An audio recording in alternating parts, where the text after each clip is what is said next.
Assalamualaikum teman-teman, kami dari kelompok 5 akan mempresentasikan materi yaitu Training and Development dengan anggota saya sendiri Hafidah Ilham Fikri dengan NIM 1910700123, Anissa Rahmadita 1910700128 dan Salsabila Asyifa 1910700123. Yang pertama adalah pengantar. Setelah para pekerja diterima di perusahaan sebagai hasil seleksi dan penempatan, maka belum dapat diharapkan dari mereka bahwa mereka langsung dapat bekerja dan memberikan sumbangan yang optimal kepada perusahaan. Pengetahuan, sikap, dan keterampilan mereka masih perlu disesuaikan dengan yang diperlukan oleh perusahaan. Perkembangan perusahaan, perkembangan teknologi, dan perkembangan ilmu sosial, perkembangan hubungan internasional di bidang sosial, politik, ekonomi, industri, dan perdagangan membawa akibat perlunya pelatihan dan pengembangan tenaga kerja terus-menerus agar perusahaannya mampu bersaing di dalam maupun di luar negeri dan mampu untuk terus berkembang. Untuk pengertiannya, pelatihan sendiri menurut Sikula adalah proses pendidikan jangka pendek yang mempergunakan prosedur sistematis dan terorganisir sehingga tenaga kerja non-manajerial mempelajari pengetahuan dan keterampilan teknis untuk tujuan tertentu. Lalu sedangkan pengembangan adalah proses pendidikan jangka panjang yang mempergunakan prosedur sistematis dan terorganisir sehingga tenaga kerja manajerial mempelajari pengetahuan konseptual dan teoritis untuk tujuan umum. Adapun tujuan training and development menurut Sikula adalah yang pertama meningkatkan produktivitas. Prestasi kerja yang meningkat mengakibatkan peningkatan dari produktivitas. Produktivitas adalah keluaran dibagi dengan masukan. Salah satu unsur keluaran adalah prestasi kerja. Jadi, prestasi kerja meningkat, keluaran meningkat, produktivitas juga meningkat. Lalu yang kedua adalah meningkatkan mutu. Pelatihan dan pengembangan yang tepat tidak saja meningkatkan kuantitas dari keluaran, tetapi juga meningkatkan kualitas atau mutu dari keluaran. Tenaga kerja yang berpengetahuan dan berketerampilan baik hanya akan membuat sedikit kesalahan dan cermat dalam pelaksanaan pekerjaan. Yang selanjutnya adalah meningkatkan ketepatan dan perencanaan sumber daya manusia. Pelatihan dan pengembangan yang tepat dapat membantu perusahaan untuk memenuhi keperluannya akan tenaga kerja dengan pengetahuan dan keterampilan tertentu di masa yang akan datang. Jika suatu saat diperlukan, maka lowongan yang ada dapat secara mudah diisi oleh tenaga dari dalam perusahaan sendiri. Jika perusahaan memprakarsai dan secara teratur memberikan program pelatihan yang ada sesuai dan serasi untuk para tenaga kerjanya. Lalu yang selanjutnya adalah meningkatkan semangat kerja. Iklim dan suasana organisasi pada umumnya menjadi lebih baik jika perusahaan mempunyai program pelatihan yang tepat. Suatu rangkaian reaksi positif dapat dihasilkan dari program pelatihan perusahaan yang direncanakan dengan baik. Lalu yang selanjutnya adalah menarik dan menahan tenaga kerja yang baik. Para tenaga kerja, terutama para manajernya, memandang kemungkinan untuk mengikuti pendidikan atau pelatihan sebagai bagian dari imbalan jasa dari perusahaan terhadap mereka. Mereka berharap perusahaan membayar program pelatihan yang mengakibatkan mereka bertambah pengetahuan dan keterampilan dalam keahlian mereka masing-masing. Karena itu, banyak perusahaan yang menawarkan program pelatihan dan pengembangan yang khusus untuk menarik tenaga kerja yang berpotensi baik. Lalu selanjutnya adalah menjaga kesehatan dan keselamatan kerja. Pelatihan yang tepat dapat membantu menghindari timbulnya kecelakaan di perusahaan dan dapat menimbulkan lingkungan kerja yang lebih aman dan sikap mental yang lebih stabil. Lalu yang selanjutnya adalah menghindari keusangan atau obsolescence. Usaha pelatihan dan pengembangan diperlukan secara terus-menerus supaya para tenaga kerja dapat mengikuti perkembangan terakhir dalam bidang kerja mereka. Masing-masing ini berlaku baik untuk tenaga kerja pekerja atau non-manajerial maupun tenaga kerja manajerial. Lalu yang terakhir adalah menunjang pertumbuhan pribadi atau personal growth. Pelatihan dan pengembangan tidak hanya menguntungkan perusahaan, tetapi juga harus menguntungkan untuk tenaga kerja itu sendiri. Selanjutnya yaitu teori-teori pembelajaran. Di sini teori-teori pembelajaran dibagi menjadi dua, yaitu teori koneksionis atau keterkaitan dan teori kognitif. Teori koneksionis atau keterkaitan didasarkan pada asosiasi antara rangsang dan jawaban, stimulus dan respon.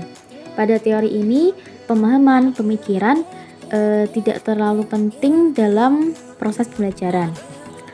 Nah, yang termasuk dalam teori koneksionis yaitu classical conditioning, reinforcement, dan operant conditioning. Lanjut, yang pertama yaitu classical conditioning.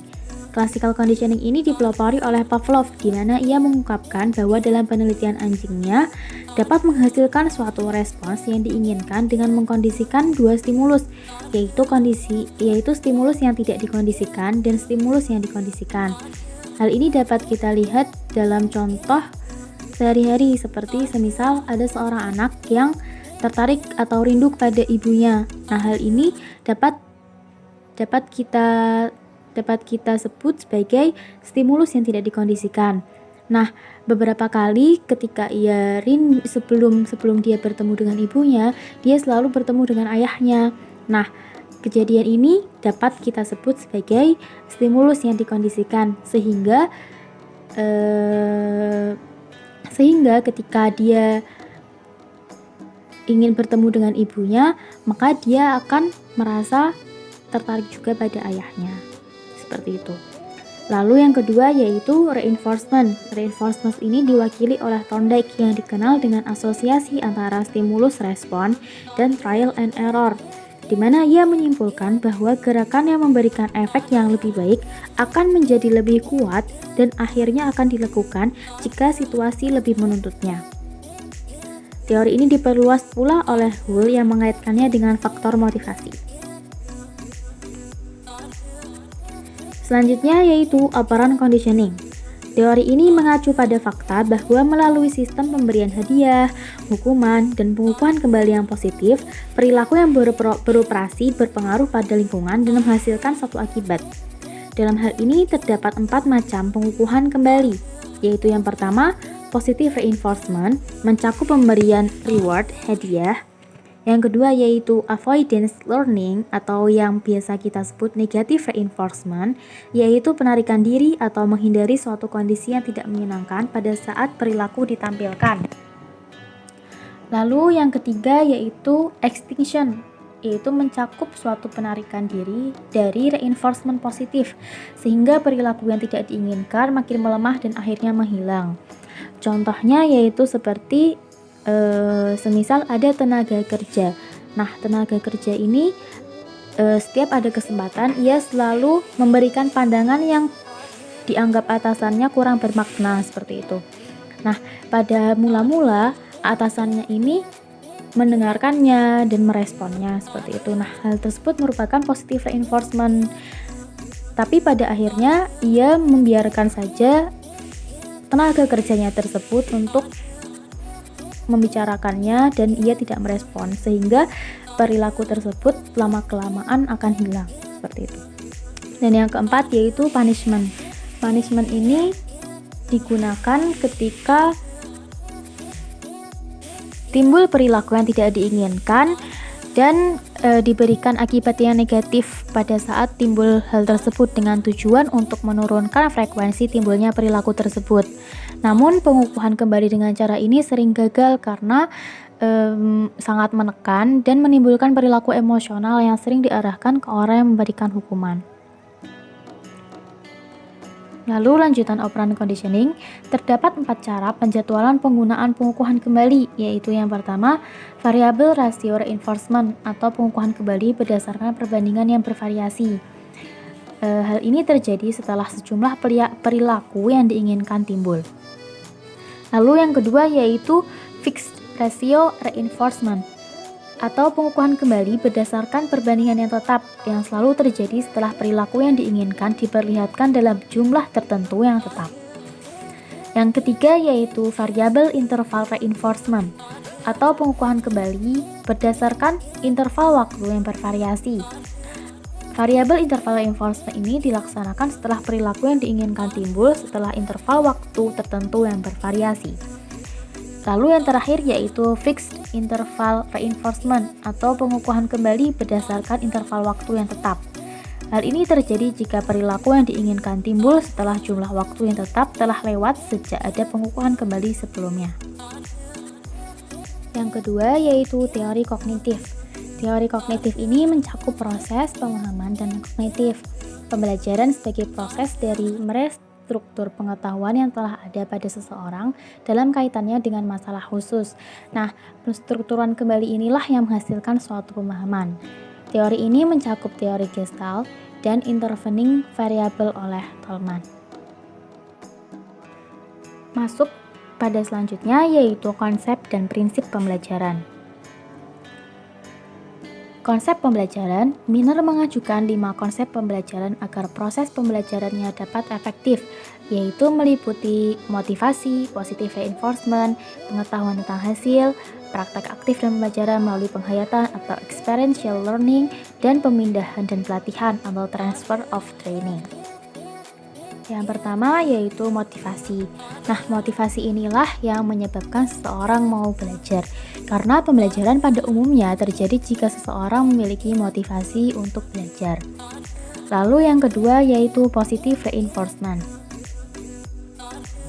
Nah, positive reinforcement ini didasarkan pada law of effect-nya Thorndike, di mana apabila setiap kejadian yang meningkatkan kemungkinan timbulnya perilaku dianggap mengukuhkan kembali, seperti pemberian hadiah, seperti itu dianggap mengukuhkan kembali perilaku yang diinginkan tersebut.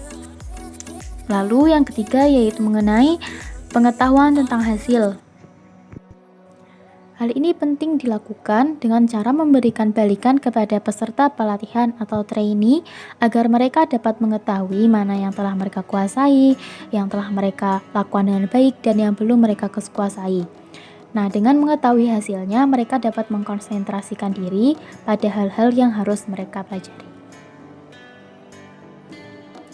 Selanjutnya yaitu praktek aktif dan pembelajaran melalui penghayatan atau experiential learning.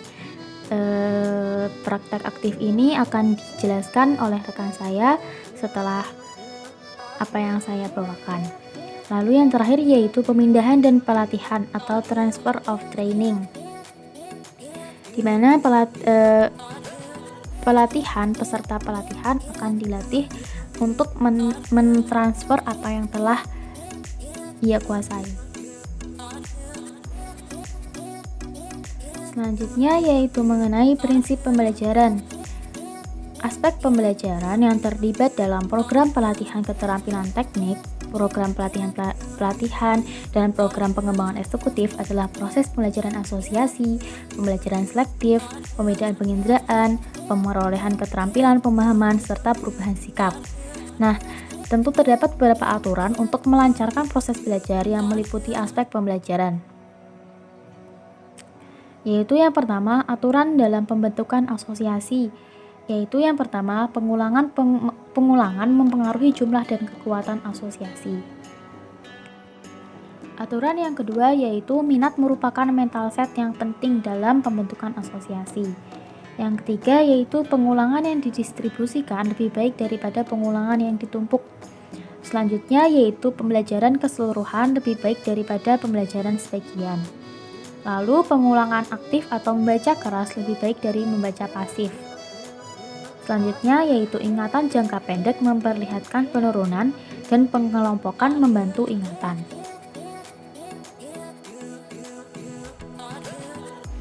Lalu selanjutnya yaitu hal yang membantu pembelajaran selektif. Hal yang membantu pembelajaran selektif yaitu anjuran menggunakan pengukuhan positif atau reward. Yang kedua yaitu pengetahuan untuk hasil, yang tadi setelah saya jelaskan tentang pentingnya pengetahuan untuk hasil kepada peserta pembelajaran. Lalu yang ketiga yaitu hubungan sebab akibat harus dibuat jelas. Serta berarti atau bermakna. Lalu yang terakhir yaitu instruksi perorangan diperlukan untuk menetapkan apakah trainee atau peserta pelatihan mengalami kesulitan atau tidak. Hal ini diperlukan untuk menetapkan apakah setiap trainee bereaksi terhadap aspek yang tepat dari situasi dan apakah trainee ini mempunyai kesulitan dalam memberikan jawaban yang diinginkan.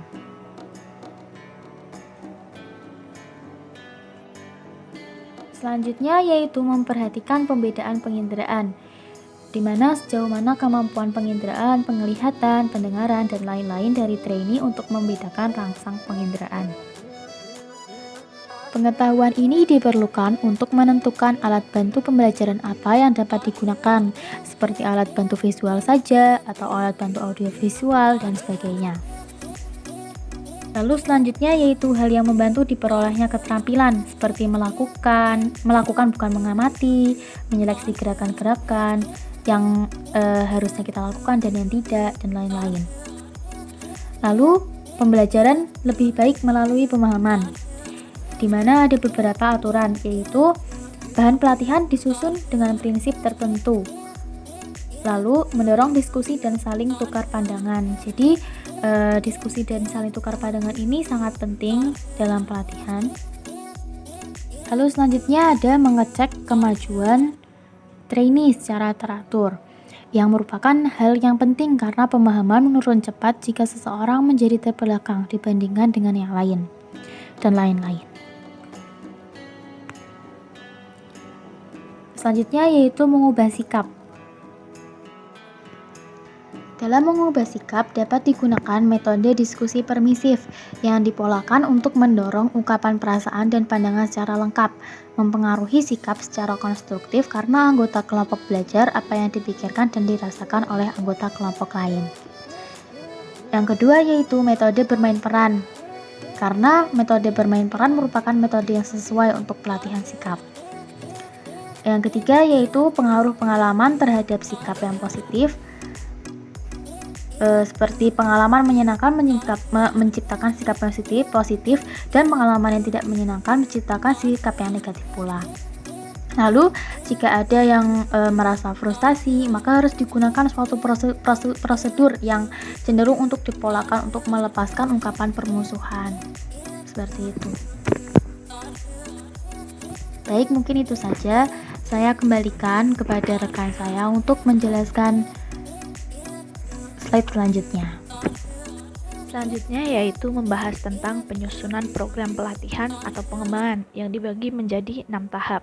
Tahap pertama yaitu identifikasi kebutuhan pelatihan atau studi pekerjaan, atau bisa juga disebut dengan job study.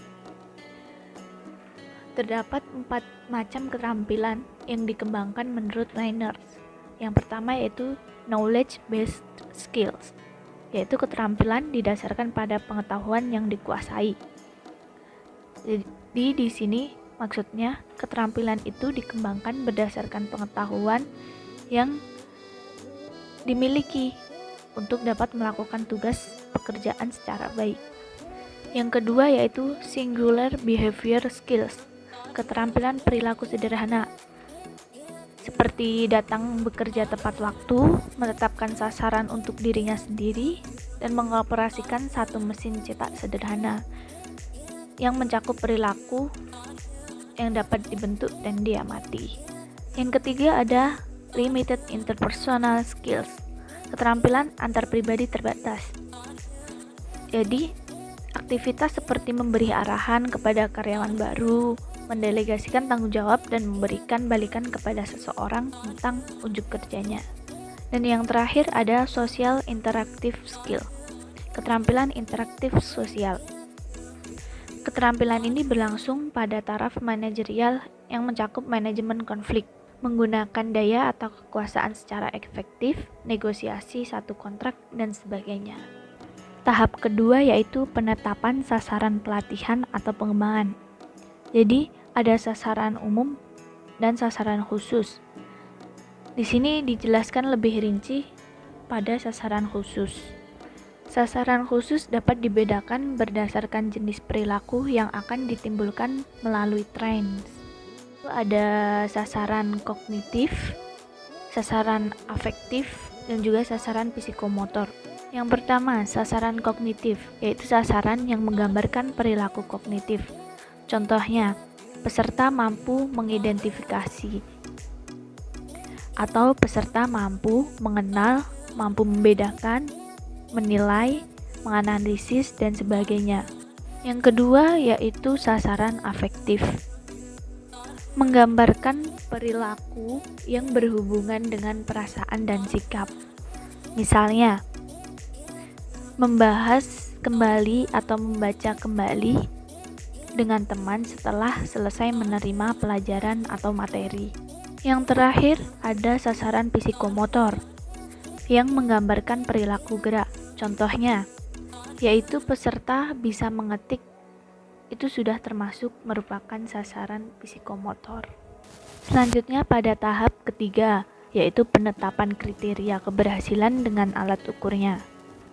Kriteria keberhasilan pelatihan mempunyai dimensi waktu yang ditetapkan perilaku trainees sebagaimana yang ditampilkan pada akhir program pelatihan. Prestasi kerja trainees juga merupakan penetapan kriteria keberhasilan. Ditetapkannya prestasi kerja trainees setelah mereka kembali ke pekerjaan mereka masing-masing selama waktu tertentu. Tahap keempat, yaitu penetapan metode-metode pelatihan atau pengembangan. Langkah ini termasuk penetapan subjek dan bahan pembahasan, penetapan metode atau teknik penyajian bahan, dan penetapan pemakaian alat bantu pengajaran. Bentuk pelatihan dibedakan menjadi dua, yaitu on the job, pelatihan pada pekerjaan, dan off the job, pelatihan di luar pekerjaan. Nah, mari kita bahas mengenai on the job dan off the job. On the job sendiri yaitu memiliki arti trainees ditempatkan dalam kondisi pekerjaan yang real. Maksudnya, metode pelatihan yang mengajarkan keterampilan, pengetahuan, dan kompetensi yang diperlukan bagi karyawan untuk melakukan pekerjaan tertentu di tempat kerja. Selanjutnya yaitu off the job, pelatihan di luar pekerjaannya, yaitu metode pelatihan yang digunakan hanya di dalam kelas atau di ruang lingkup kelas. Metode pelatihan di kelas terdiri dari 6 metode. Yang pertama ada metode kuliah yang merupakan ceramah yang disampaikan secara lisan untuk tujuan pendidikan. Keuntungan dari metode ini yaitu dapat dipakai untuk kelompok yang sangat besar. Juga dapat menyajikan banyak bahan pengetahuan dalam waktu yang relatif singkat. Selanjutnya yang kedua ada metode konferensi, yaitu merupakan sebuah pertemuan formal di mana ada kegiatan diskusi atau konsultasi mengenai sesuatu hal yang penting. Di sini trainees dianjurkan untuk memberikan gagasan-gagasan mereka yang kemudian didiskusikan, dievaluasi, dan mungkin diubah oleh gagasan dan pandangan peserta lain. Metode ini juga berguna untuk pengembangan dari pengertian dan pembentukan dari sikap-sikap baru. Selanjutnya yang ketiga ada case study. Case study merupakan uraian tertulis atau lisan tentang masalah dalam perusahaan atau tentang keadaan perusahaan selama kurun waktu tertentu yang nyata atau hipotesis. Di sini trainee diminta untuk mengidentifikasi masalah dan merekomendasi jawabannya. Metode ini digunakan untuk meningkatkan pemikiran analitis trainees dan kecakapan memecahkan masalah trainees. Selanjutnya yang keempat ada role playing atau bermain peran. Di sini trainees diberitahu tentang suatu keadaan dan peran mereka yang harus mereka lakukan di perusahaan tanpa adanya skrip. Metode ini digunakan untuk memberikan kesempatan pada trainees untuk mempelajari keterampilan hubungan antara manusia melalui praktek dan untuk mengembangkan pemahaman mengenai pengaruh sikap mereka pada orang lain. Selanjutnya yang kelima ada bimbingan berencana atau instruksi bertahap yang biasa disebut dengan programmed instruction. Programmed instruction terdiri atas satu urutan langkah yang berfungsi sebagai pedoman dalam melaksanakan suatu pekerjaan atau suatu kelompok tugas pekerjaan. Metode ini digunakan untuk trainees agar dapat belajar sesuai dengan tempo belajarnya sendiri atau dengan cara belajarnya sendiri. Kita juga bisa melihat adanya umpan balik langsung dari trainees dan juga ada partisipasi trainees secara aktif. Dalam metode ini, perbedaan antar individu diperhatikan dan pelatihan dapat diselenggarakan di mana saja dan kapan saja. Dan yang terakhir ada metode simulasi, yaitu suatu jenis alat atau teknik yang menyalin setepat mungkin kondisi nyata yang ditemukan dalam pekerjaan. Metode ini mempermudah pengalihan belajar dari situasi pelatihan ke situasi kerja nyata. Contoh dari metode ini yaitu laboratorium antariksa, di mana pilot diajarkan menerbangkan kapal terbang jenis baru dalam model yang dapat bekerja seolah-olah seperti kapal terbang yang nyata. Kemudian para astronot ditraining untuk terbang ke bulan dalam kapsul ruang angkasa Tier 1. Selanjutnya tahap kelima yaitu pencobaan dan revisi. Dan juga tahap terakhir yaitu tahap keenam, implementasi dan evaluasi. Pencobaan atau tryout digunakan untuk mengidentifikasi kelemahan apa saja yang masih ada pada trainees. Seperti apakah sasaran pelatihan telah jelas atau tepat untuk dirumuskan, dan juga apakah alat ukurnya juga tepat, apakah bahannya relevan dan metode pelatihannya sesuai yang diberikan kepada trainees. Jika masih ditemukan kelemahan dalam pelatihan, maka langsung diadakan revisi atau perbaikan-perbaikan pada pelatihan agar dapat mendapatkan efektivitas yang optimal dan menghindari biaya yang terlalu tinggi. Dan tahap terakhir yaitu implementasi dan evaluasi. Pada pelatihan ini, setiap kali trainees melakukan pelatihan, sebisa mungkin selalu diadakan evaluasi pada pelatihan yang diberikan. Jika ada pelatihan yang tidak sesuai dengan sasaran pelatih, maka perlu diadakan perubahan pada sasarannya, kriteria keberhasilan, alat ukur atau bahan dan metode pelatihannya, sehingga dapat diketahui apakah pelatihan yang diberikan diterapkan selama trainees dilatih. Selanjutnya masuk pada model penilaian keefektifan program pelatihan dan pengembangan. Menurut Rothwell, mengutip dari Kirkpatrick, ada 4 tingkat penilaian program pelatihan, yaitu yang pertama, model reaksi dari trainees. Di sini kita bisa melihat sejauh mana para peserta merasa senang dengan program pelatihan ini.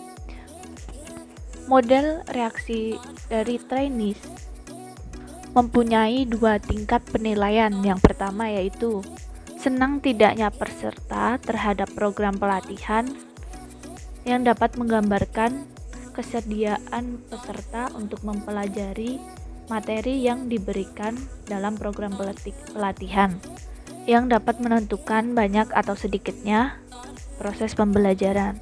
Pada tingkat penilaian kedua yaitu hasil penilaian peserta merupakan balikan bagi penyelenggaraan program pelatihan untuk meningkatkan mutu program pelatihannya.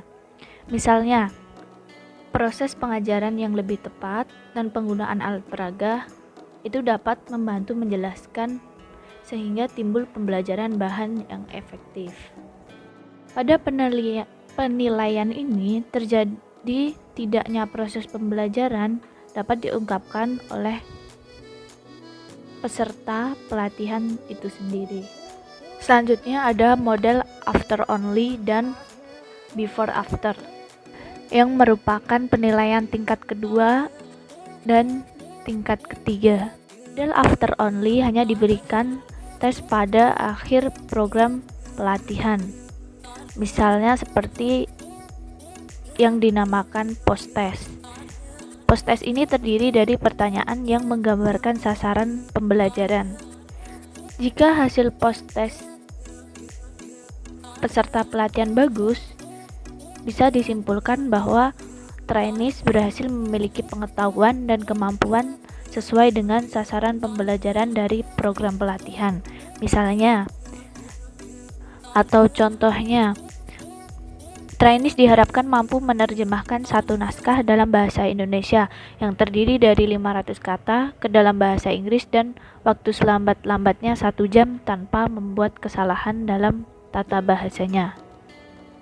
Jika trainees melakukan sesuai dengan yang diarahkan, maka bisa dikatakan sasaran pembelajaran tercapai. Selanjutnya yaitu model before after. Pada pelatihan ini dibagi menjadi 2 kelompok, yaitu kelompok eksperimen, yaitu kelompok yang mengikuti program pelatihan, dan kelompok kontrol, yaitu kelompok yang tidak mengikuti program pelatihan. Di sini kedua kelompok diberikan pretest sebelum melakukan pelatihan dan diberikan post-test setelah pelatihan.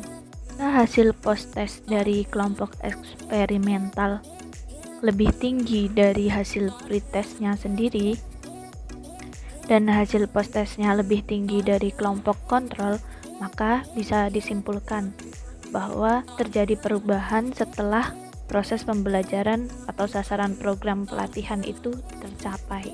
Yang terakhir yaitu model penilaian program pelatihan atau pendidikan. Ini termasuk dalam penilaian tingkat 4. Pertanyaan dasar dari model ini yaitu seberapa besar pengaruh pelatihan terhadap organisasi. Pada model pelatihan tingkat keempat ini dihitung besarnya return on investment in training. Jika pendapatan yang diperoleh sebagai hasil pelatihan lebih besar daripada investasi biaya dalam training, maka program pelatihannya bisa dikatakan berhasil atau tercapai. Sekian dari kelompok 5. Kurang lebihnya mohon maaf, jika kurang jelas bisa langsung ditanyakan. Wassalamualaikum warahmatullahi wabarakatuh.